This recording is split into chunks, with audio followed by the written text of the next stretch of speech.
ಚಿನ್ನದಂತ ನಾಡಿಗೆ ರನ್ನದಂತ ರಾಜ, ರನ್ನದಂತ ರಾಜನಿಗೆ ಮುತ್ತಿನಂತ ರಾಣಿ, ಮುತ್ತಿನಂತ ರಾಣಿ ಹೆತ್ತ ಮಕ್ಕಳು 7. ಆ 7ರಲ್ಲಿ ಯಾವುದೂ ಏಳಿಗೆ ಇಲ್ಲ, ಏಳಿಗೆ ಇಲ್ಲ.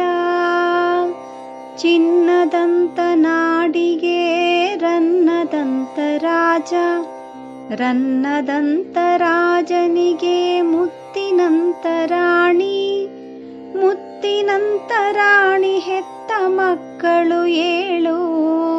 ಆ 7ರಲ್ಲಿ ಯಾವುದೂ